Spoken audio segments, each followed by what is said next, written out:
આદિપુરના લીલાશા કુટિયાमध्ये આગામી 19 જાન્યુઆરીના રોજ માતૃશ્રી ખીમીબેન ભીમાભાઈ હુંબલ પરિવાર દ્વારા એક ભવ્ય અને પ્રેરણાદાયી સામાજિક પ્રસંગનું આયોજન કરવામાં આવ્યું છે. શ્રીરામ ગ્રુપ, ગાંધીધામના જખાભાઈ હુંબલ અને બાબુભાઈ હુંબલના સહયોગથી આયોજિત આ કાર્યક્રમમાં બ્રહ્મ સમાજની 111 દીકરીઓના ભવ્ય સમૂહ લગ્ન તેમજ 171 બટુકોના યજ્ઞોપવિત એટલે કે જનોઈ સંસ્કારનો મંગલમય મહોત્સવ ઉજવાશે. આ સામાજિક સેવાના યજ્ઞમાં પ્રત્યેક દીકરીને દાતા પરિવાર તરફથી 2 લાખ રૂપિયાનું કરિયાવર ભેટ સ્વરૂપે આપી નવદંપતીઓને નવા જીવનના આશીર્વાદ પાઠવવામાં આવશે. સમગ્ર કચ્છ જિલ્લા બ્રહ્મ સમાજના સહયોગથી યોજાનારા આ ભવ્ય સમારંભનું સ્થળ લીલાશા કુટિયા ખાતે રાખવામાં આવ્યું છે. આ કાર્યક્રમ અંગે ભુજમાં આયોજિત પત્રકાર પરિષદ યોજાઈ હતી, જેમાં વિગતો આપતા મુખ્યદાતા બાબુભાઈ હુંબલે જણાવ્યું હતું કે દીકરી જ્યારે પિયર છોડીને જાય ત્યારે પિતાનું ઘર ખાલી થઈ જતું હોય છે, પરંતુ દીકરીને ક્યારેય ખાલી હાથે વળાવી જોઈએ નહીં. આ જ ઉમદા વિચાર સાથે તેમણે આ સમૂહ લગ્નમાં જોડાનાર દરેક દીકરીને અંદાજે 2 લાખ રૂપિયાની ભેટ આપવાનું નક્કી કર્યું છે. આ ભેટમાં 1,50,000 રૂપિયાના દાગીના, પાનેતર અને અન્ય જીવન જરૂરિયાતની ચીજવસ્તુઓનો સમાવેશ થાય છે. આ ઉપરાંત ભારતભરમાંથી આવનારા મહેમાનો માટે રહેવા, જમવાની તેમજ પરિવહન વ્યવસ્થા પણ આયોજકો દ્વારા કરવામાં આવશે. આશરે 50 એકર જેટલી વિશાળ જગ્યામાં આ આખું આયોજન થશે, જેમાં પાર્કિંગ અને ભોજનની વિશેષ સુવિધા ઊભી કરવામાં આવશે. તેમણે વધુમાં ઉમેર્યું હતું કે આ માત્ર લગ્ન પ્રસંગ નથી, પરંતુ એક ઉત્સવ છે, જેમાં હજારો લોકોના આશીર્વાદ નવદંપતીઓને પ્રાપ્ત થશે. તેમણે સમાજના તમામ લોકોને આ ભવ્ય પ્રસંગમાં સહભાગી થવા નિમંત્રણ પાઠવ્યું છે. આ કાર્યક્રમ થકી સામાજિક એકતા અને દીકરીઓ પ્રત્યેના સન્માનનો સંદેશ પૂરા દેશમાં પહોંચાડવાનો પ્રયાસ કરવામાં આવ્યો છે. બ્રહ્મ સમાજના અગ્રણી દિનેશ રાવલે જણાવ્યું હતું, આ પ્રસંગે બહારથી આવનારા મહેમાનો માટે કટારિયાથી લઈને આદિપુર, ગાંધીધામ અને અંજાર સુધીની તમામ મુખ્ય સમાજવાડીઓ બુક કરવામાં આવી છે. શિયાળાની ઋતુને ધ્યાનમાં રાખીને મહેમાનોના રોકાણ, ભોજન અને અન્ય સગવડોનું ખાસ ધ્યાન રાખવામાં આવ્યું છે. સામાન્ય રીતે સમાજને દાતાઓ પાસે જવું પડતું હોય છે, પરંતુ આ વખતે દાતા પરિવાર સ્વયં બ્રહ્મ સમાજની પસંદગી કરી સમૂહ લગ્ન યોજવાની ઈચ્છા વ્યક્ત કરી છે, જે સમગ્ર સમાજ માટે ગૌરવની વાત છે. આ પવિત્ર અવસરે વિશ્વભરમાં શ્રીમદ ભાગવત કથાના માધ્યમથી ભક્તિનો પ્રચાર કરનાર પરમ પૂજ્ય ભાઈ શ્રી રમેશભાઈ ઓઝા તેમજ આધ્યાત્મિક માર્ગદર્શક જિગ્નેશ દાદા ખાસ ઉપસ્થિત રહી આશીર્વચન પાઠવશે. આ ઉપરાંત ભારતભરમાંથી અનેક સાધુ સંતો પણ આ મહોત્સવમાં પધારી નવદંપતીઓ અને બટુકોને આશીર્વાદ આપશે.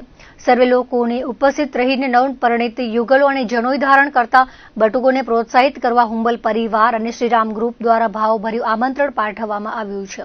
બ્રહ્મ સમાજના દીકરીઓનું આપ સૌ હમણાં જ અમે બધાએ આખું છણાવટ કરી કે 102 દીકરીઓ અત્યારે થઈ છે, આખા હિન્દુસ્તાનમાંથી આવી છે, જોડાઈ છે. ઘણી બધી વાતો થઈ, પણ એના માટે દીકરીઓ માટે ત્યાં લીલાશા કુટિયાमध्ये બધું આયોજન કરવામાં આવ્યું છે. અલગ અલગ જગ્યાએ એમને ઉતારા આપવામાં આવે છે અને લગભગ સવારથી વાત કરું, એ લોકો વહેલા આવી જશે, લગભગ 7:30 વાગે.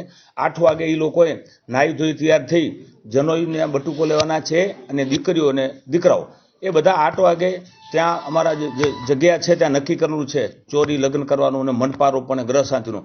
એમાં સવારના ભાગે મંડપારોપણ ગ્રહ શાંતિ 8 વાગ્યાથી ચાલુ થશે, 19 તારીખના સવારથી. બરાબર, લોકો ત્યાં બધા પહોંચી આવશે. કદાચ એના સંબંધીઓ પાછળથી આવે, પણ એના પરિવારના બંને પરિવારના દીકરા દીકરીઓ અને જનોઈ લેવાના છે બટુકો એમના પરિવારના, એટલે ત્યાં 8 વાગ્યાથી ચાલુ થશે. એટલે લગભગ એ વિધિ મારા ખ્યાલથી 12 વાગ્યા સુધી પૂરી થઈ જશે. 11 વાગે વિધિ પૂરી થઈ જાય પછી લગ્નની બધી તૈયારી કરવામાં આવશે. દીકરી કપડાં ચેન્જ કરી, પાનેતર પહેરી અને વરરાજા પણ એના કપડાં ચેન્જ કરી અને લગભગ અહીંયા મારા ખ્યાલથી 11:30 થી 12 વાગ્યા સુધી આવી જશે. 12 વાગે લગ્ન વિધિ ચાલુ થશે. 12:39 લગભગ હસ્તમેળાપ થશે શુભ મુહૂર્તમાં, કારણ કે આ બધા ભૂદેવો છે, એટલે ભૂદેવો તો આપણું કાંઈ એવું સારા મુહૂર્તમાં જ કરે, તો આ તો ભૂદેવોની દીકરીઓ છે. એના માટે બધો એ કાર્યક્રમ સંપન્ન થશે 2 વાગે. 2 વાગે પછી બધાને ત્યાં ભોજન લેવાનું છે સાથે. ભલે 25,000 લોકો આવવાની, 25,000 થી 30,000 અમારી ગણતરી છે. એ લોકો ભોજન લેશે, થોડી વાર આરામ કરશે, પછી પાછું 3 વાગે જે સત્કાર સમારંભનું આયોજન છે એ 3 વાગે સ્ટાર્ટ થશે. એમાં મેં જેમ પહેલાં વાત કરી, દિનેશભાઈ કરી, આખા હિન્દુસ્તાનમાંથી અમારા સમાજના અને અન્ય સમાજના દરેક સમાજના લોકોને મેં ઇન્વાઇટ કર્યા છે, બધા લોકોને. અને મને ખૂબ સાથ સહકાર મળ્યો છે બ્રહ્મ સમાજનો, મારા પરિવારનો, મારા ગામના લોકોનો, મારા સમાજના લોકોનો, આગેવાનોનો અને બધા યુવાન મિત્રોનો, ભાઈઓ અને બહેનોનો સહકાર મળ્યો છે. અન્ય સૌ સમાજો પણ મારી સાથે આમાં જોડાવાના છે. એના માટે મને ગર્વ ખુશી છે કે અમને આશીર્વાદ મળશે. ભાઈશ્રી અને જિગ્નેશ દાદા પણ આગલે દિવસે 18 તારીખના અહીંયા આવી જશે ગાંધીધામमध्ये. એ સવારે આવશે ત્યાં. પછી બપોર પછીનો જે સ્ટેજ પ્રોગ્રામ છે એમાં દીકરીઓને ભાઈ શ્રી જિગ્નેશ દાદા અને અન્ય સાધુ સંતો લગભગ 50 થી 60 આખા હિન્દુસ્તાનમાંથી સંતો આવવાના છે. ભાગવત કથાકારો પણ છે ઘણા બધા. એ લોકો બધા દીકરીઓને જીવન જીવવાની પ્રેરણા આપશે. મા બાપનું નામ રોશન કરવાનું, તમારે સમાજની સંસ્કૃતિ પ્રમાણે રહેવાનું. બ્રહ્મ સમાજની આપણે, કારણ કે બ્રહ્મ સમાજમાં આપણને જે જ્ઞાન આપે છે બ્રહ્મ સમાજ, તો એની દીકરીઓને તો 100% દીકરા દીકરીઓને એવું મતલબ એને જ્ઞાન આપશે કે જીવનમાં કદી દુઃખી ન થાય. અને જેમ વાત કરી, સાંજે 7:30 સુધી લગભગ પ્રોગ્રામ પૂરો થઈ જશે. બપોરે જમવાનું છે 25,000 લોકોનું, સાંજે પણ જમવાનું ત્યાં છે. એક ખાસ વાત અમે ધ્યાનમાં રાખી છે, ભોજન બધાનું સરખું, એમાં કાંઈ અલગ નહીં. મુખ્યમંત્રી શ્રી આવે કે ગમે સાધુ સંતો આવે, અમારો પર ખાલી એટલી વ્યવસ્થા કરશું કે થોડી બેઠક વ્યવસ્થા અલગ હશે. એના માટે આપણે સારામાં સારા દેશી ઘીની મીઠાઈઓ બનાવે છે. જે ભવાનભાઈ છે અને દીકરા કિશોરભાઈ બિદડાવાળા, આપ સૌ પરિચિત હશો. મોટું યજ્ઞનું કામ એને ઘણા બધા કર્યા છે ભાગવત કથાઓમાં. એ રસોઈ બનાવશે. દેશી ઘીની કન્ડિશન છે, સિંગ તેલ વાપરવાની છે, બાસમતી ચોખા. એટલે સારામાં સારું 2 મીઠાઈ, 2 સબ્જી, 2 ફરસાણ, દાળ ભાત, છાશ, રોટલી, આ બધું આપવામાં આવશે. કારણ કે આ એક વારંવાર થતું નથી. અમારા મતે આ એક યજ્ઞ જેવું જ કાર્ય છે અને ઉત્સવ છે, લગ્નનું બંધન નથી ખાલી. અને એના માટે આ બધી વ્યવસ્થાઓ સુચારુ થાય એના માટે અમે અલગ અલગ ટીમો પણ બનાવી છે. બ્રહ્મ સમાજની પણ ઘણા બહેનોએ જવાબદારી લીધી છે, ઘણા બધા ભાઈઓ લીધી છે. મારી સાથે હીરાલાલભાઈ ગોર બાજુમાં રાઈટ સાઈડમાં બેઠા છે, એ એના સમાજના પ્રમુખ છે પૂર્વના, અને ઘણા બધા લગ્નો પણ કર્યા. મારી સાથે મારા સદૈવ અમારા એના બાપ દાદાના સંબંધ છે એવા સદૈવ શ્રી દિનેશભાઈ રાવલજી, જે ભાગવત કથાકાર છે ને લોયર પણ છે, એ પણ ત્યાં ઉપસ્થિત રહેવાના છે. અને ખૂબ મોટી પ્રમાણમાં લોકો આવશે, બહારમાંથી મંત્રીશ્રીઓ આવશે, ધારાસભ્યશ્રીઓ આવશે, જિલ્લાના બધા આગેવાનો આખા ગુજરાતમાંથી, આહિર સમાજ અને અન્ય સમાજોના પૂર્વ કેબિનેટ મંત્રીઓ, અત્યારે મંત્રીઓ, સામાજિક, શૈક્ષણિક અને અલગ અલગ જવાબદારીઓ સંભાળતા રાજકીય બધા લોકો આવશે અને આ અવસરને રૂડો બનાવશે. અને અમે માનીએ છીએ અમારા પરિવાર પૂરતો આ અવસર નથી, પણ બ્રહ્મ સમાજ અમારો પરિવાર અને આખા કચ્છ માટે ગૌરવની વાત છે. બ્રહ્મ સમાજના લોકો કહેતા હોય છે આવું ગુજરાતમાં ખરેખર આટલું મોટું આયોજન ક્યારે થયું નથી. એટલે અમારા માટે તો ખરેખર આશીર્વાદ છે. ને ખાસ હું નમન કરીશ મારા માતા પિતાને, મારા મા ખીમીમા અને ભીમ બાપા. એને હું યાદ કરીશ કે એ મારા જે ગણું મારા ભગવાન કે ઈષ્ટ દેવતા એ જ છે. અને આજે પણ અમારી સાથે જ છે, અમને વિશ્વાસ છે, એનો સ્વર્ગવાસ નથી તો અમારા દિલમાં જ છે. એટલે એની પ્રેરણાથી જ આ સેવાનું કાર્ય થઈ રહ્યું છે. આપને જણાવતા મને આનંદ થાય કે જ્યારે આવા સંતો આવતા હોય, આટલા હજારો લોકોની હાજરીમાં દીકરીના લગ્ન થાય, એના પરિવારને પણ ખૂબ મુમળકો, મારા સમાજને અને બ્રહ્મ સમાજને પણ ખૂબ મુમળકો છે કે આ સારામાં સારો પ્રસંગ આપણે સિદ્ધિ કરી બતાવીએ કે કચ્છના બ્રહ્મ સમાજ અને એક આહિર સમાજના દીકરાએ ખરેખર આ એક મતલબ પ્રોગ્રામ સારામાં સારો કર્યો. અને એના માટે મારા ગામના લોકો પણ બહુ ખુશ છે. આપને પહેલા વાત કરી, આખું ગામ ખુશીમાં છે કે અમારા ગામના એક વ્યક્તિને પરિવારે, હુંબલ પરિવારે જ્યારે યજ્ઞ જેવું કામ કરી રહ્યા છે ત્યારે એ પણ અમારી સાથે જોડાવાના છે. આપ સૌને પણ વિનંતી કરું છું, આપ પણ આવજો સવારથી, અને બપોરે જમજો, સાંજે જમજો, સવારે નાસ્તો છે. આ કાર્યમાં અમે જાણીએ છીએ કે આપના માધ્યમથી જ પ્રચાર પ્રસાર આખા દેશમાં થવાનું છે. લાખો લોકો જોશે આની અંદર. આપણા હિન્દુસ્તાનના લોકો બહાર રહેતા હોય પણ જોશે. લાઈવ આપણે ત્યાં એ કરશું પ્રોગ્રામ, ત્યાં એ સવારથી કરીને સાંજ સુધી. એના માટે આપ સૌનો સંપર્ક કરશું. અને આપ સૌનો ફરી હૃદયપૂર્વક આભાર માનું છું કે આપ સૌ અહીંયા આવી અને આજે પત્રકાર પરિષદમાં આપ સૌ આવે, એના માટે આપ સૌને પણ અભિનંદન આપું છું. આવનારા સમયમાં આપણે ઈચ્છીએ કે કચ્છમાં આવા વધુમાં વધુ દીકરીઓના લગ્ન થાય. દરેક સમાજો અને સમાજના લોકો પણ ચિંતા કરે. અમારો પરિવાર તો હંમેશા બીજા સમાજ માટે પણ ચિંતિત છે. સેવાના કાર્યો ક્યારે ખૂટવા નથી, અને ઈશ્વરની દયા છે ત્યાં સુધી સારા કાર્ય કરતા રહે. અને બીજું આની અંદર જેમ ભાઈ શ્રી દિનેશભાઈ વાત કરી, એક તમને સ્પષ્ટ વાત કરી દઉં, ખાલી માત્ર ને માત્ર આ સેવાનું કાર્ય છે. આની અંદર અમારે કોઈ લાલચ નથી, કોઈ કહેતું પણ નથી, પણ કોઈ સ્વાર્થ નથી. આ પ્રોગ્રામ બ્રહ્મ સમાજના દીકરીઓના આશીર્વાદ લેવાતા, સાધુ સંતોના આશીર્વાદ લેવાતા. બાકી હજી પાઇપલાઇનમાં છે ઘણા બધા અમારા પરિવારના કાર્યક્રમો, બીજા દીકરીઓની, અનાથ દીકરીઓની પણ લગ્ન કરવાની ઈચ્છા છે. ત્યાર પછી પણ જે જરૂર હશે ત્યાં અમે યથાશક્તિ તો સમૂહ લગ્ન જે સમાજ કરાવતો એને આપીએ છીએ. એજ્યુકેશન, મેડિકલ, જીવદયા, સમાજ ભવનો હોય કે મંદિરો હોય કે જે અલગ અલગ ક્ષેત્રમાં અમે આપીએ છીએ. એના માટે હું મારા માતા પિતા અને મારા ઈષ્ટ દેવતા કૃષ્ણ ભગવાનને, મારા મહાત્યા કુળદેવીમાં રવેચીમાં ખૂબ હું એને વંદન કરું છું કે એમને હમણાં આવા સારા વિચારો, ઉમદા વિચારો આપ્યા. એના થકી જ આ કામ શક્ય બનશે. જેમ પહેલાં પણ વાત કરી, હું એકલો કાંઈ ન કરી શકું. આ બધાનો સહકાર આપનો, આખા કચ્છના લોકોનો, તમામ સમાજના લોકોનો, ભૂદેવો તો ખાસ, પણ મારા મિત્રોએ બધાએ ત્યાં આવશે અને બધાના સહકારથી જ આવો પ્રોગ્રામ શક્ય બનશે. સારામાં સારો થાય એવી આપણે પ્રભુ પાસે પ્રાર્થના કરીએ. આપણે સૌ જાણીએ છીએ કે દીકરી જ્યારે વિદાય લે ત્યારે એનું ઘર ખાલી થતી જોતું. અને બાપ અને દીકરીના સંબંધ તમે જુઓ છો. મારે પણ 3 દીકરી મારી છે, ભાઈની 2 છે, એક બેનની છે. આ 6 દીકરીઓ તો હતી જ મારી. હું બધા અમારા સમાજની દીકરીઓ પણ દીકરીઓ કહું છું, પણ આ બ્રહ્મ સમાજની દીકરીઓ હવે એમ લાગે છે કે મારી અત્યારે લગભગ 100 નહીં પણ 1000 દીકરીઓ છે એમ માનું છું. અને એના માટે ગર્વ છે કે આ કન્યાદાન કરવું એ વિશેષ મહત્વ છે, અને એમાં બ્રહ્મ સમાજની દીકરીનું વિશેષ કરવું એ મહત્વ છે. કરિયાવરમાં 2 લાખ રૂપિયાનું એટલા માટે નક્કી કર્યું, દીકરીને ખાલી હાથે વળાવે નહીં, ગમે એ સમાજનું. અમે તો ક્યાંક લગ્નમાં જઈએ તો અમારા સમાજમાં તેવું છે, જે લગ્નમાં જાનમાં આવે ને એ પણ દીકરીને વળા વખતે 100, 200, 500 આપે. અને દીકરીની વિદાય ખરેખર બહુ વસમી છે. જેણે જોઈ છે, જેના ઘરે દીકરી હશે એને જ ખ્યાલ પડે.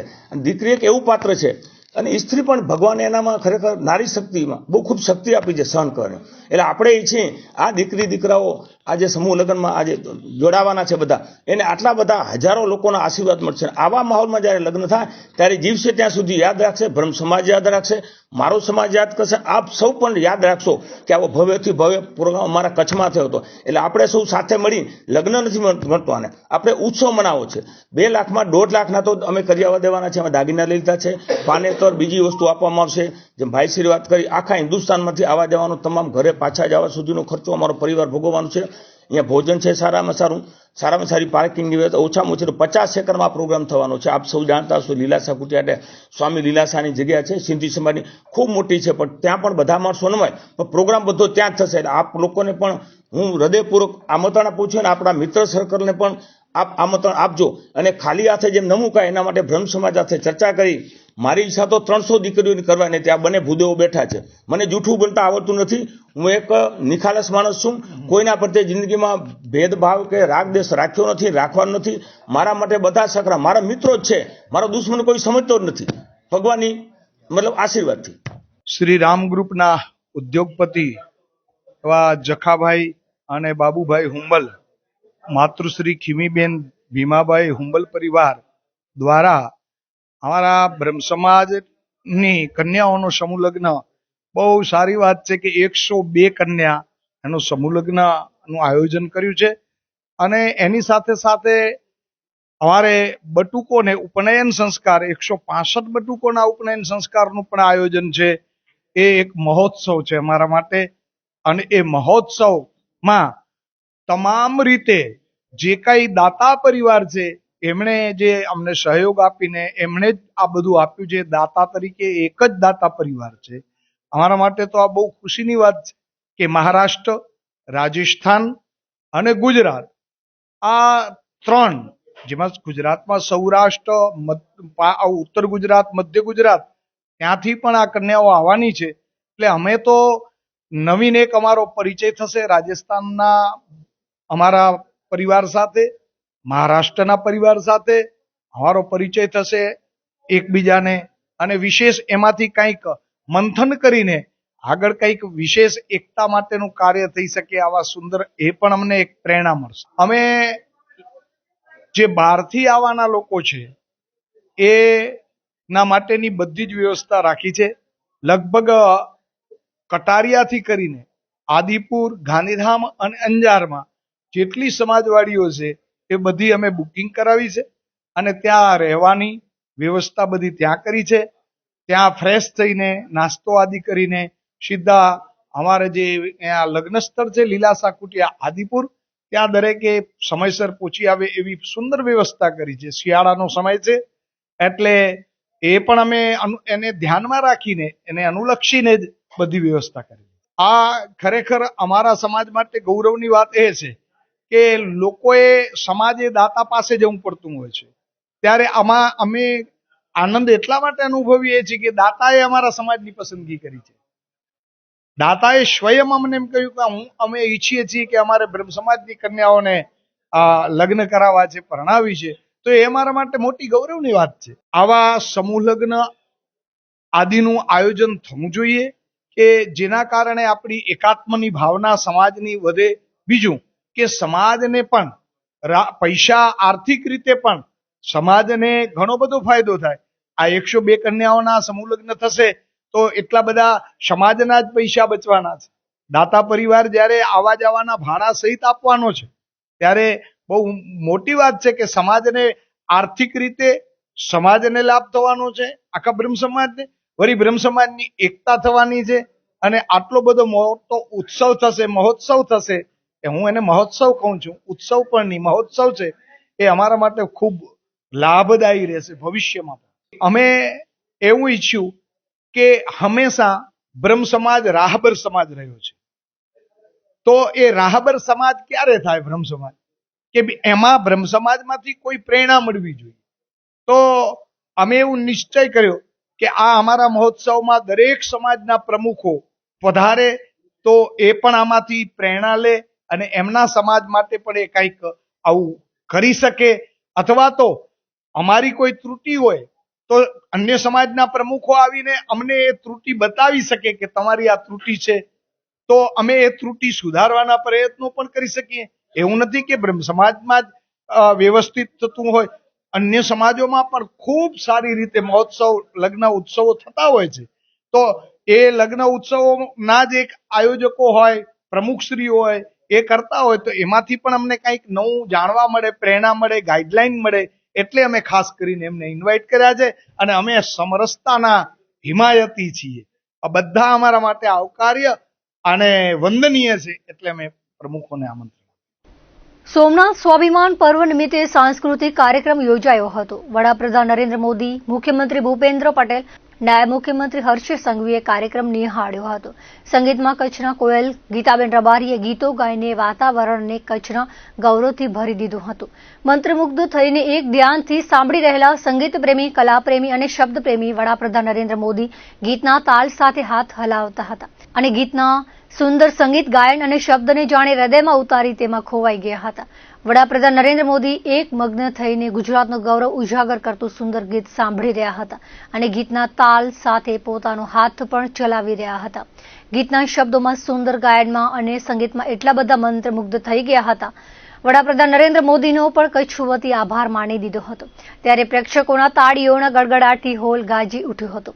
અત્રે ઉલ્લેખનીય છે કે વિશ્વમાં પ્રસિદ્ધ ગીતાબેન રબારી કચ્છના ટપ્પર ગામના છે અને વડાપ્રધાન નરેન્દ્ર મોદીની અગાઉ પણ દિલ્હીમાં રૂબરૂ તેમના કંઠની કલાના કામળ પાથરીને પ્રભાવિત કરી ચૂક્યા છે.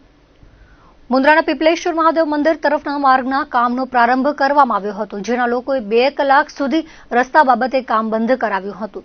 રોડ ઊંચો બનતો હોવાથી શહેરના વેપારીઓ અને આસપાસના રહેવાસીઓએ વિરોધ વ્યક્ત કર્યો હતો. જોકે બાદમાં મુન્દ્રા બારોઈ સુધરાઈ પ્રમુખ રચનાબેન જોશીના માર્ગદર્શન હેઠળ કાઉન્સિલર શૈલેષ માળી, શહેર ભાજપના લાલુભા પરમાર, પીપલેશ્વર મહાદેવ મંદિરના ટ્રસ્ટી બાલુભાઈ જાડેજા, શૈલેષ ઝાલા પહોંચી આવ્યા હતા અને સમગ્ર મામલો થાળે પાડ્યો હતો. પીપળેશ્વર મહાદેવના મહંત હરિહર ગુસાઈ પણ સ્થળ પર આવી પહોંચ્યા હતા. સુધરાઈના વિપક્ષી નેતા ઇમરાન જતે માર્ગ બાબતે કોન્ટ્રાક્ટર સાથે વાતચીત કરીને ગુણવત્તાસભર રોડ બનાવવા સૂચના આપી હતી. વર્ષો બાદ મુન્દ્રાના પીપળેશ્વર મહાદેવ મંદિર તરફનો માર્ગ ગુણવત્તાયુક્ત બને એવી મહાદેવના ભક્તોની માંગણી છે. નોંધનીય બાબત એ છે કે વરસાદની સિઝનમાં શહેરનો પાણીબારીવાળા નાકાથી વરસાદી પાણી ભૂખી નદીમાં પ્રવેશે છે. હવે આ નવા રોડ બનવાથી મહાદેવના ભક્તોને મંદિરે દર્શન કરવાની સરળતા રહેશે.